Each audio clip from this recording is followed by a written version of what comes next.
A veritable storm of words, William Faulkner's 1929 novel, The Sound and the Fury, arrived to deafening silence.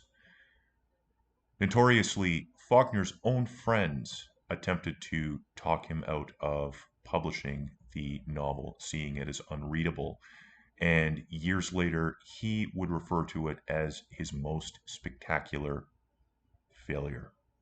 Now, in the near century since, this book has caused a very, very great deal of commotion in literary circles and is popularly seen as one of the single greatest reads of the 20th century. And among many other honors, it is my personal favorite novel of all time, no question. I first attempted to read this book as a teenager and at the time was completely perplexed by it. It was my first brush with modernism, but much like Faulkner's antebellum Southern Ghosts, it haunted me well into my 20s, and I found myself continually returning to it in an attempt to decipher the code. Because, as Faulkner himself said, I believe in response to someone who once asked him, "What am I supposed to do if I'm horribly paraphrasing here? If I read your books three times and I still don't understand them?" And he said, "Read them a fourth time." And William Faulkner is one of those rare writers who can seem to break every conceivable rule in literary existence and more than vindicate himself in the long run. So basically, like the book itself, I would almost argue that it's been sort of metafictional to me personally in a way, because, like I said, this book sort of like haunted my life for a number of years, forcing me to continually return to it until such time as I was able to sort of structure my own personal narrative of this story and how much it resonated with me. So, Sound and the Fury is a story of an old Mississippi family living in Faulkner's fictional county named Yokanapataufa, which features in a great deal of his work, the Compson family. And it is narrated by three respective brothers from that family, um, Benji, Quentin, and Jason, and subsequently by Faulkner himself. So by like this omnipotent narrator who sort of ties all of these disparate threads together. And this book is about being haunted. It's about being haunted by our pasts. It's about being haunted by the possibility of a future. It's about living in a section of the United States which is plagued by ghosts dating back to the Civil War. The title itself is from a Shakespeare play, saying that history, and again, I'm horribly paraphrasing here. I apologize, but history is a tale told by quote unquote an idiot, replete with sound and fury. Now, sure enough, the narrator in the first section of this book is a 33-year-old man. It's narrated on his 33rd birthday, named Benjamin Benji Compson. Now, Benji has actually been renamed. His original name was Maury after his uncle, but upon a discovery that we get into in the novel itself, his parents subsequently decide to rename him Benjamin after Jacob's youngest son, the biblical prophet Jacob. And this section of the book, for me personally at least, and I'm saying this as somebody who does live with a form of significant physical disability myself, this is one of the single most credible portrayals of disability that I've seen anywhere in literature. It basically communicates this whole idea that anyone, irrespective of the mental proficiency that they're deemed to have by society or their level of functionality, etc., can have an extremely complex life. It gets back to a quote, which again I'm horribly paraphrasing. I don't have a photographic memory, by Tolstoy. I would like to say said this. I could be totally butchering that, but I believe it was Tolstoy who said that there are stories greater than anything that he ever wrote in the forgotten dreams of illiterate peasants.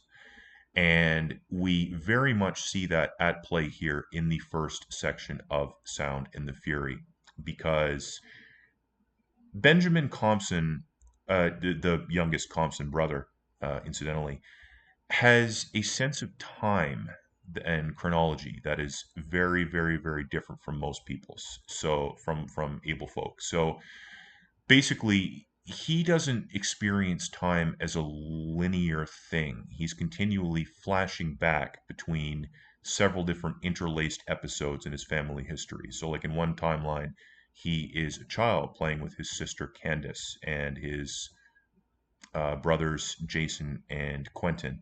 In another timeline, he is at his sister Candace's wedding. Um, and in another section, he is a adult, a 33-year-old man.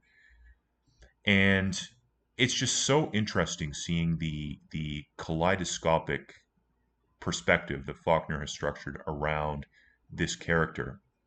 Because initially, when we approach it, it does seem very perplexing, very borderline incoherent, even. But I know for I myself, like I said, this book just kept surfacing like almost in my dreams and certainly recurring to me until such time as I had the chance to revisit it.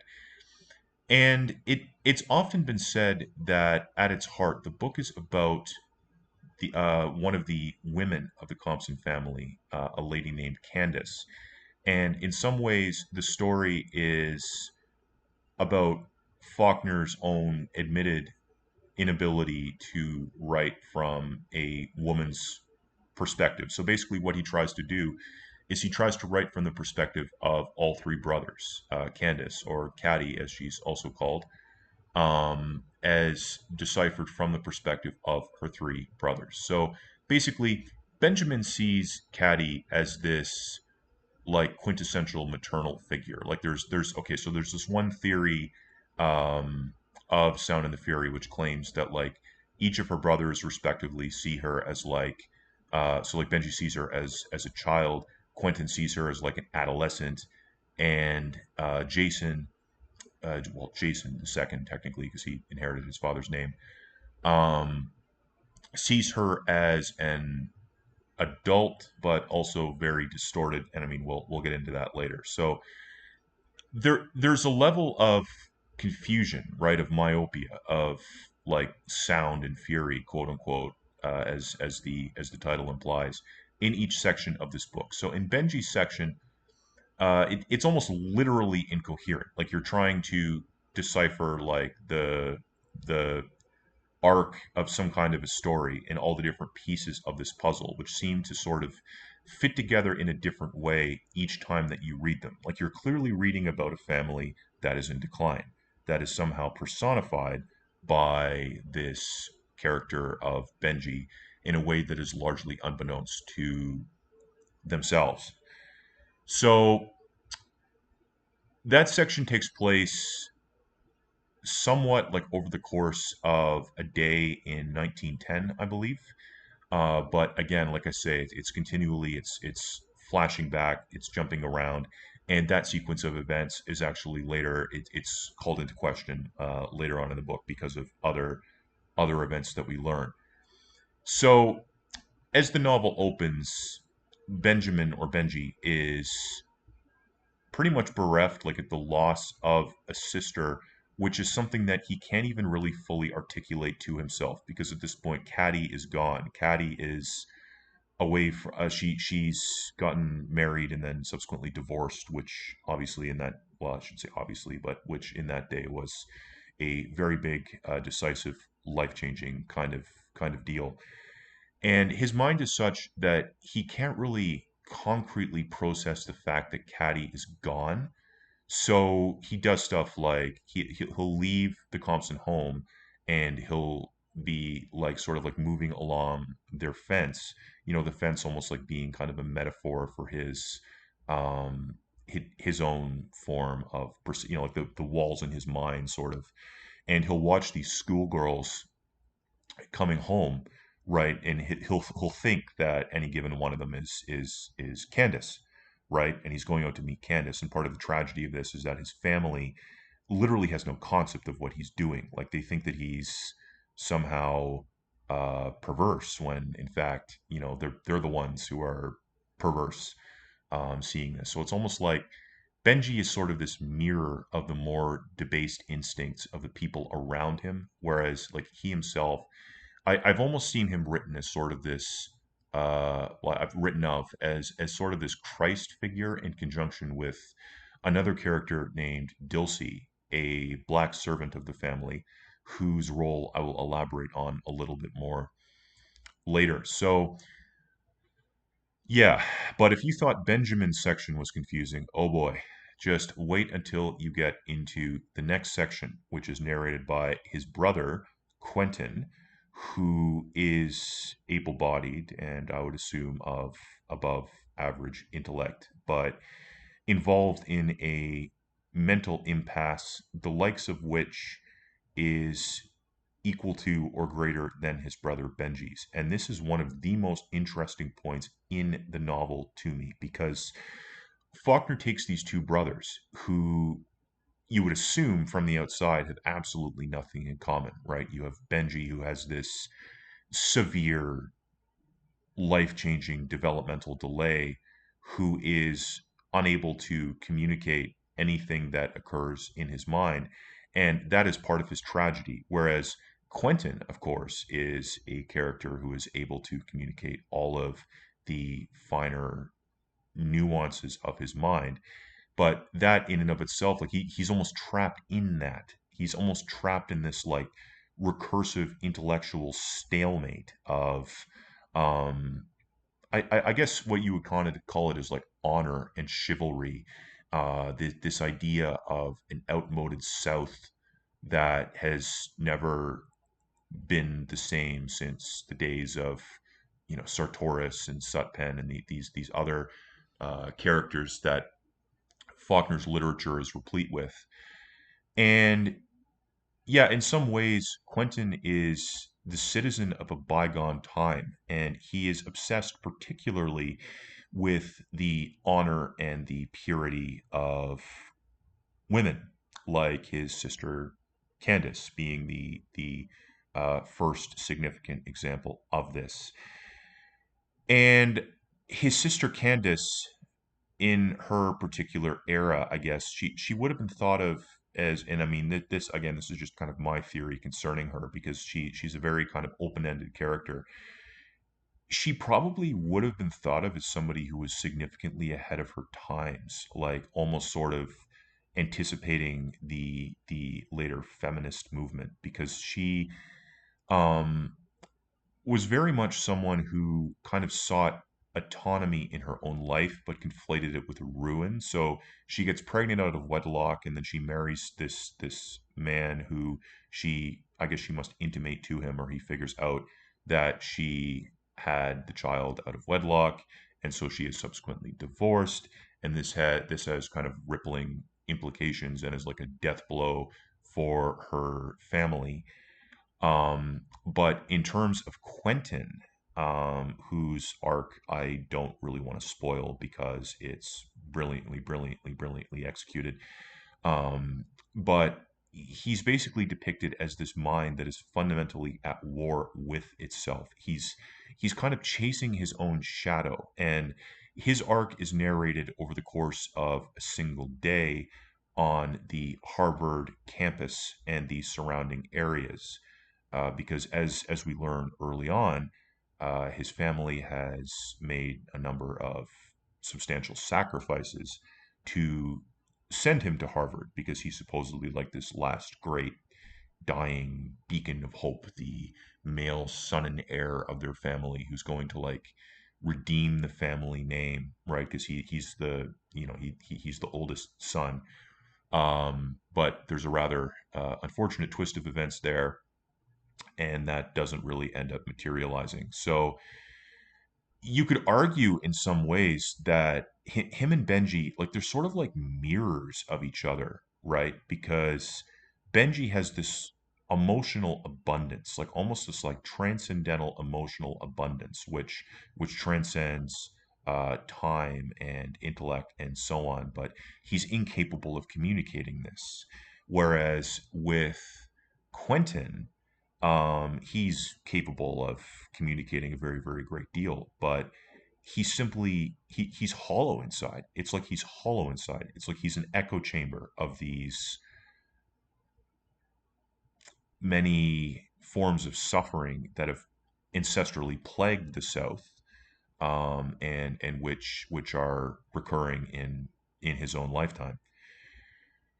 So you take these two characters who are supposedly like opposite ends of a spectrum and you try to intertwine them, and what do you get? Well, you get the character who narrates the third section of this book, Jason, who, like I said, I inherited his father's name, his father being a minister and really nihilistic guy, just not someone who well, the sort of guy who likes to kind of tell you an epistle over a whiskey or three.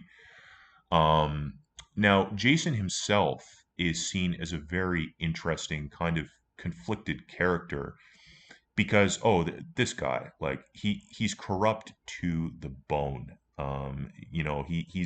He's fundamentally unlikable, and he is, I mean, a jerk, really, on every conceivable level. He's sort of the soapbox despot of the Compson family because, of course, he's the only one who stays because Quentin isn't, for reasons that are elaborated on in the novel, able to provide for the family as he was originally supposed to do.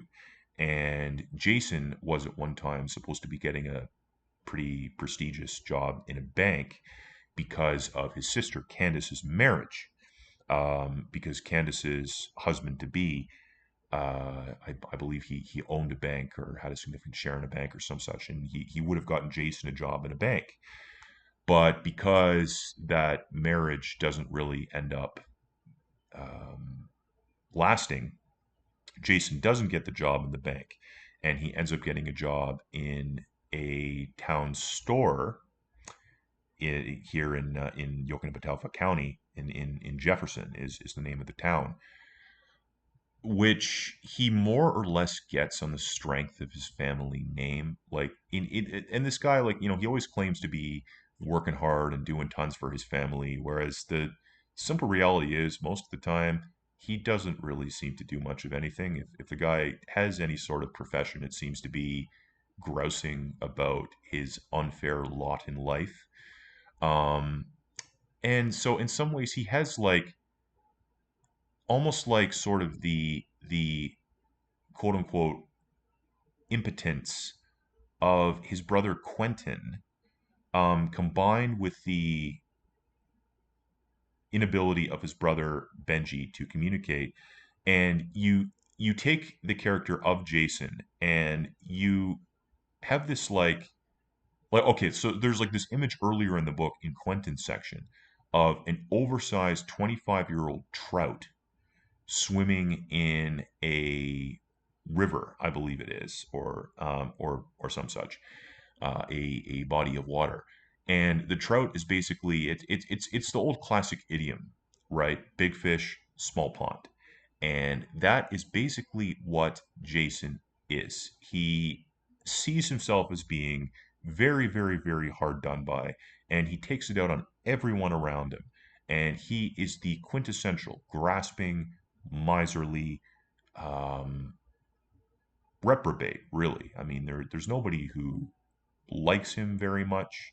I don't think he necessarily likes himself very much, but he's sort of like the everyman of this family, if that makes any sense, you know. And you do sort of feel the tragedy of his character in a way because he comes from a time in a family where lineage really is everything.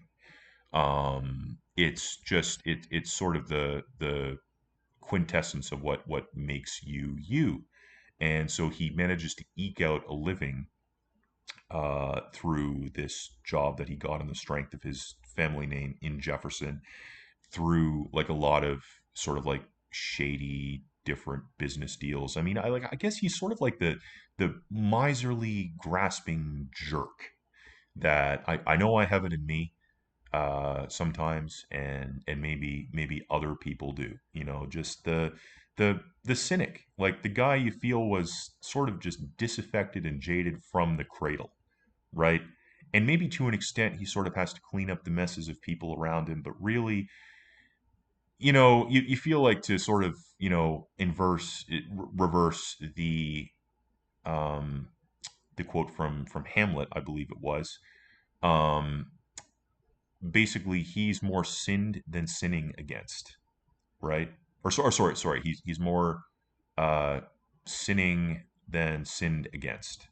um yeah, so Jason is, again, he sort of carries forth this whole idea of the tragedy of the Compson family sort of personified, right? Because he's the one who has to cope, he's the one who has to put up with quotidian life in Jefferson, with a mother who is basically a hypochondriac, um, and sort of like raised to be a lady in a time which is not amenable to ladies, and a father who drinks himself into an early grave, and an uncle, Maury, who Benji was initially named after, but his name later got changed to Benjamin, who is sort of the like the eternal deadbeat, right? Who's constantly like feeding off the family.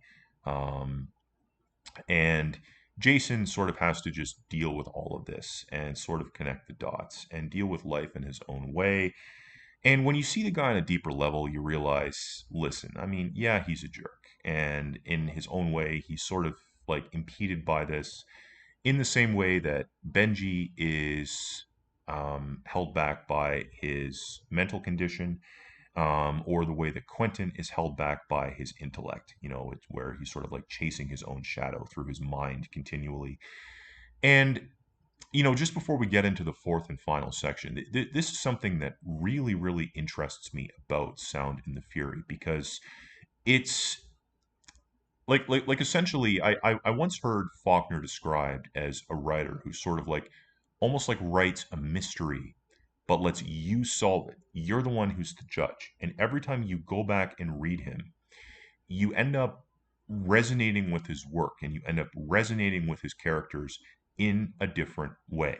Okay, so when I finally managed to finish reading this book, I remember I would have been about, I think, yeah, Quentin is he's 20 in this book, and I would have been, I mean, give or take a few years, I would have been about the same age the first time that I read Sound and the Fury. And I remember at the time, I mean, I did understand that Quentin was an unreliable narrator, like pretty much everyone else in this book is, but he just kind of like resonated with me at the time, you know, sort of that Hamlet-esque tormented soul, sort of tragic figure. And the second time I read the book and sort of started like piecing things together a little bit more, I really resonated with Benji because I really liked the way that Faulkner depicted him within larger events, you know, how he relates to them and his sensibility and sort of like balancing this like really poetic inner life with the condition that prevents him from verbally expressing anything that he perceives.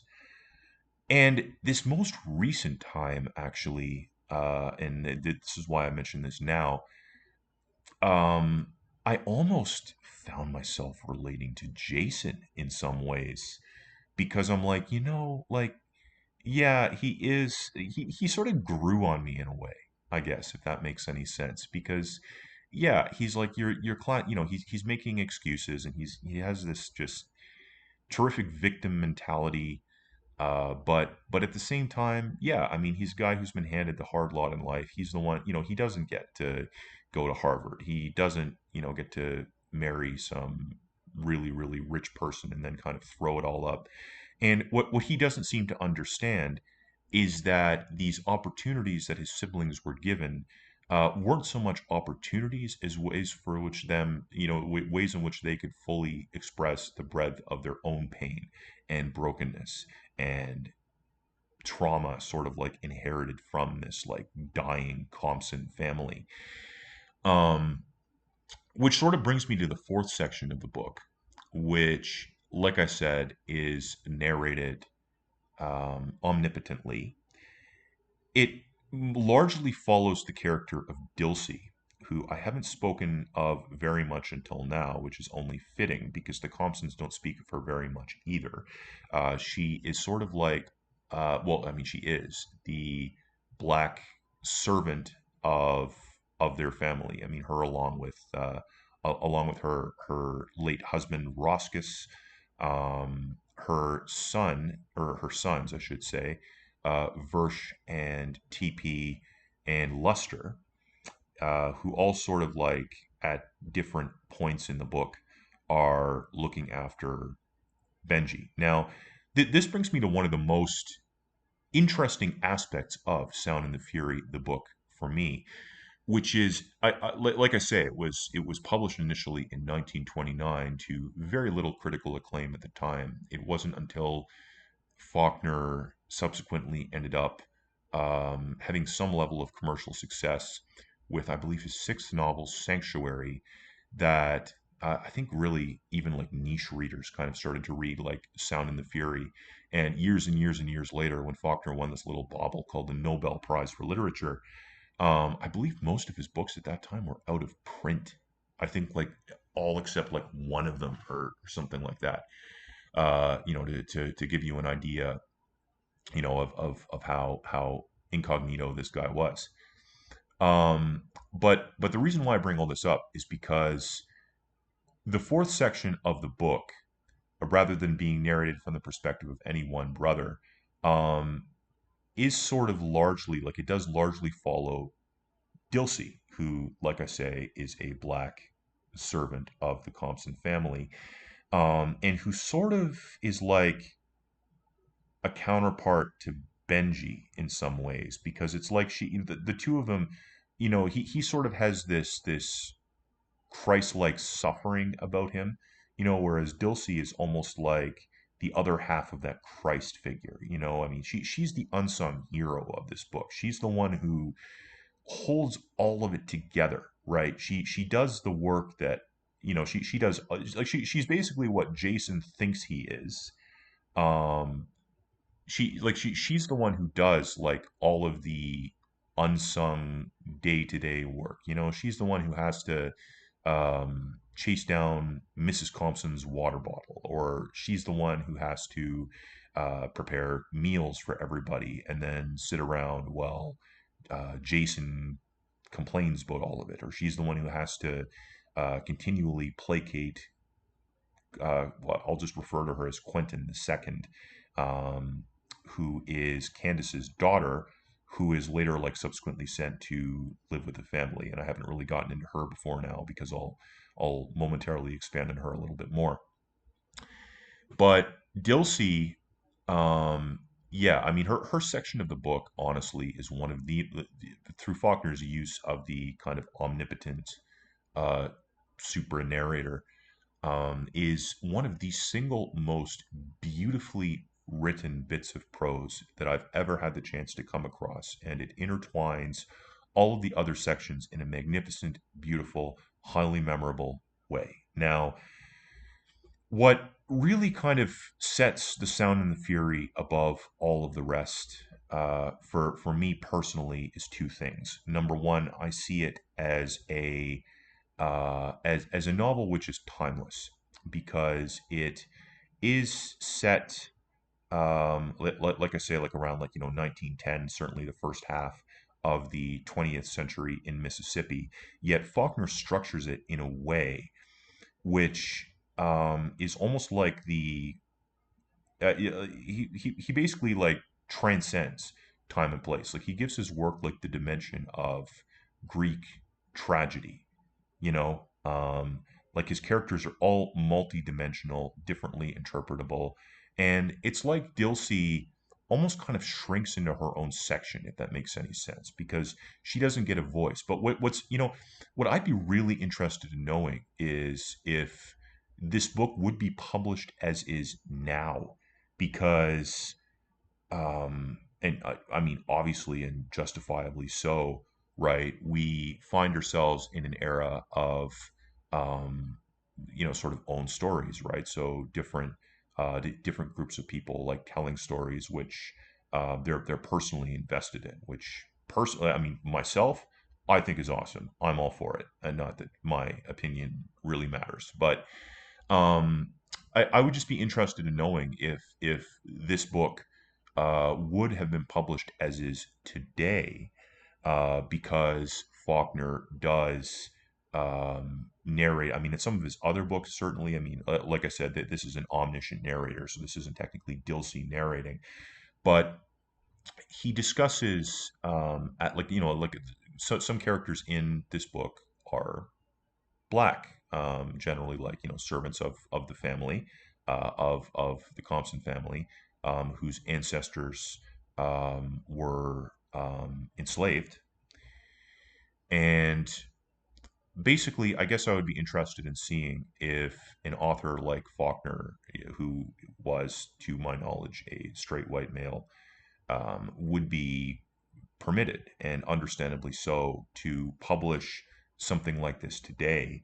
And I mean, I think that there's a very interesting case to be made for this book because Faulkner himself, much like the Compson children in this novel, was raised by and large by black servants of the family. So, I mean, this was something that was experiential of his. I mean, he was invested in it. I mean, obviously not to the same degree or extent, that Dilsey or her family were, but again, he isn't. It's not like he's pretending to that experience. So I mean, like, ideas of like race and gender in Faulkner's books are extremely interesting and nuanced to me.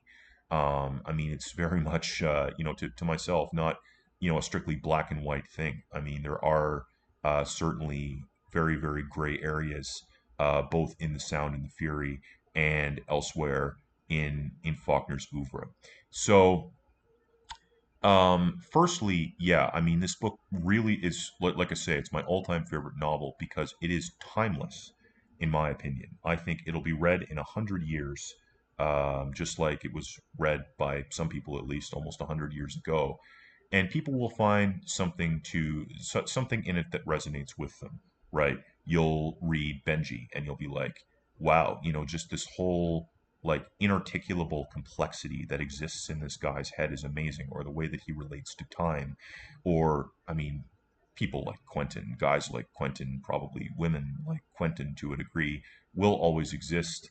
And speaking of women named Quentin, it's very, very interesting, seeing Candace's daughter in this novel, who is really the opposite of her mother in a lot of ways. She's kind of inherited like all of the worst qualities of the Compsons, right? So she's inherited like, her mother's, what other characters in the novel would kind of like refer to as her shamelessness. I will say sometimes like Faulkner's, I won't necessarily say Faulkner's, like I'm not really sure, but in some ways like the man was a product of his time. And sometimes like I find like his attitudes towards women can seem like a little bit retrograde, for us readers of the 21st century. But again, sometimes it's kind of difficult to discern which of these attitudes kind of espouse like what Faulkner believes versus what his characters believe. Um, I know that in the book, trying to kind of extricate like how the characters see things from how Faulkner sees them can be a little bit interesting sometimes because Quentin, I'll just call her Quentin the Second, who sort of succeeds the first Quentin, her uncle, um, is sort of seen as like an embodiment of like the quote unquote worst qualities of the Compsons. So like she's inherited her mother's uh, quote unquote shamelessness, right, and promiscuity and all of these different things. And she's inherited Jason's uh, grasping, miserly, corrupt nature, and she's inherited the elder Quentin's, um, intellect to a degree. Um, but again, it's almost like she kind of sets out to ruin herself in the most kind of like readily possible way that she can avail herself of. And I think in some ways she's also Benji's niece, because she has, I would assume, like these layers of intricate labyrinthine complexity, which she's incapable, or she seems incapable anyway. Like maybe because of her youth, or maybe because of the circumstances in which we see her, of really articulating to any significant degree. So yeah, I mean, she's a very interesting kind of secondary character, and again, we see her in the third part of the book in Jason's section because oh yeah, she's Jason's nemesis. Like you best freaking believe it. Um, and yeah, so anyways, like I was saying before, I believe that people will always relate to Benjamin or Quentin, the sort of the quote unquote philosophical navel gazer, right?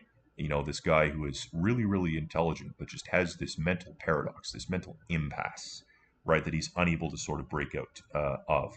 Or Jason, the money grubbing guy who never really leaves the small town in which he was born and likes to be the big fish in a small pond, and who is in some ways a tragedy of circumstances that are beyond him, like any other character in this book. Or Dilsey, the unsung feminine black hero of this book, I would argue. A lot of people like to see Candace as sort of like the tragic hero of The Sound and the Fury. I would actually disagree with that. I would disagree with that. I think that Candace she's certainly the ideal, okay, as depicted in Sound and the Fury, right? I mean, she's seen as this just prototypical, like almost like platonic form, like Benji sees her as the mother he doesn't really have for whatever reason. His mother being like despondent or sickly or stuck in her own head most of the time. Um, and Quentin, idealizes her as this fallen concept of Southern chivalry who he somehow has to redeem or save in the deepest circles of hell, if not in this world. It's pretty dark, Byronic stuff, I have to say. Or you take Jason, who literally sees her and her daughter, her minor 17-year-old daughter, as like this great grand nemesis of his life. Like just in the way that his section opens. But either of those extremes, like whether she's idealized or whether she's seen as some kind of a she devil nemesis, the brothers certainly see her in terms of extremes. And I would argue that Dilsey is probably not only the only person in the book who humanizes Candace, but who just does like the various unsung tasks which nobody, least of all herself, gets credit for. But she is ultimately the glue that is holding this family together, right? I mean, she says, like, at one point in this section that she's seen the first and she'll see the last, right? So she's seen this family. I would assume, I don't know her exact age. It's not given in the book, but she probably saw this family to some degree, like as a child when it was in its heyday, right? When it was still relatively, like the stuff of like governors and judges, right? And she's also seen the last, right? She's seen uh, Jason, who is basically the one who stays, and she's seen Benji, who is the sort of embodiment of Sound and the Fury. And she herself is the quintessential unsung hero. She's the one who shows up. She's the one who fundamentally stays. Which brings me to my final point. The reason why I love The Sound and the Fury so much is because not only do I see it as a pretty much, I mean, I don't like to speak of universal novels, but as something that is relatable across like significant spans of time and remove. I also see it in some ways as sort of like um, a biography of myself and my own experiences in parts, right? Because I myself, over the course of my daily life, am often perceived maybe in a way that is similar to the way that Benji is. I often kind of have been guilty in the past of mentally painting myself into a corner, so to speak, much like Quentin.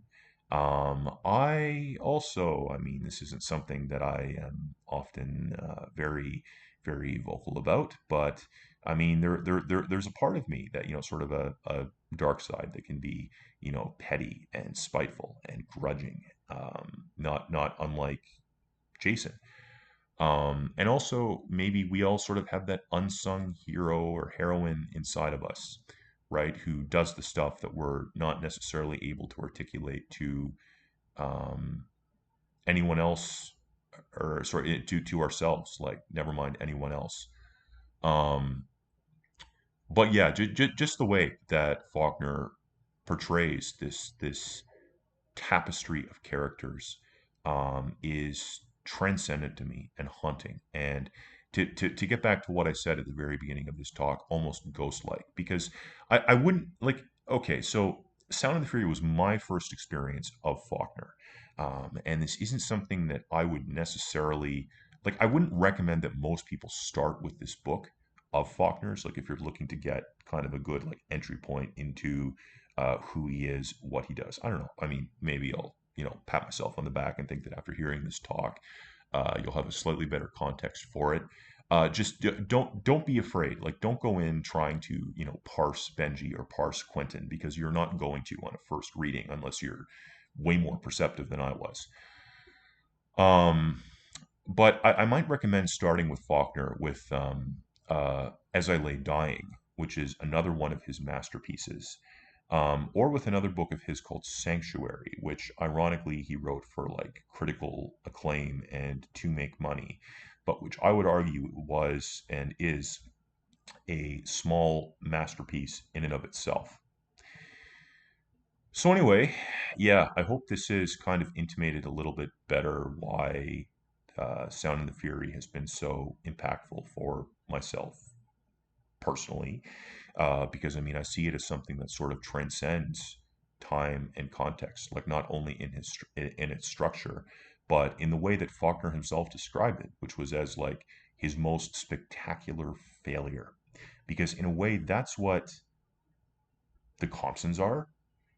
You could argue that that's what life is in some ways. An incredibly spectacular failure, continually redefined and re-realized until we move on. Um, so yeah, this I know for me this was a book that just kind of continually haunted me until such time as I was able to come back to it. Now, you may be seeing this video in one of two places. You may be seeing it on my Patreon, Fash Take, which is amazing if you happen to be there, or you may be seeing it on YouTube. And if you were seeing this video on YouTube and you would like to hear more of my takes on literature, I would be delighted if you took the time to subscribe to my Patreon, um, or just I mean, hang around this channel if you're so inclined, because I will be continually posting updates. I should qualify that on my Patreon, if you are like myself of limited means and can't necessarily afford to subscribe to a membership tier, I do have a tier, which it's sort of an honor system, right? Like it just allows you to like access everything, if you would like. But if you ever wish to sort of donate to the cause, the unregenerate cause, as Faulkner might put it, I would very much appreciate your, I mean, not only your financial support, but the time that you've spent listening to this talk. So thank you from the bottom of my heart. I will probably be uploading. I have three other books of Faulkner's on hand that I would like to talk a little bit about. This one, The Sound and the Fury, is my personal favorite. But at some point down the line, I will discuss As I Lay Dying. I will discuss Absalom, Absalom. I will discuss the Snopes trilogy saga. And if anyone would like me to discuss other Faulkners at some point, like please just let me know. Like I've had the chance to peruse the guy's whole body of work. So yeah, just let me know and I will try to oblige. But yeah, meanwhile, feel free if you're on YouTube, I don't like to be one of those people who's like, hit the like button. I feel like I'm being Ansei Bundren right now, like just sort of like from As I Lay Dying, like super like passive aggro, like don't hit the don't feel obliged to hit the like button because I'm too cool for the like button, but also like hit the like button. I told you, like I'm friggin', I'm sometimes I chase my tail in my own mind, sort of like Quentin from from Sound of the Fury. Maybe we all sort of have that in us to a degree.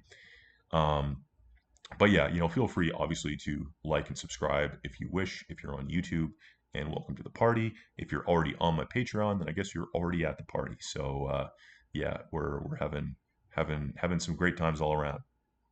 All right, folks, and yeah, so thanks for making it this far with me. And honestly, can't recommend really almost anything by Faulkner, but especially Sound and the Fury highly enough. So thank you for joining me today. And for now, Chris out. Bye for now.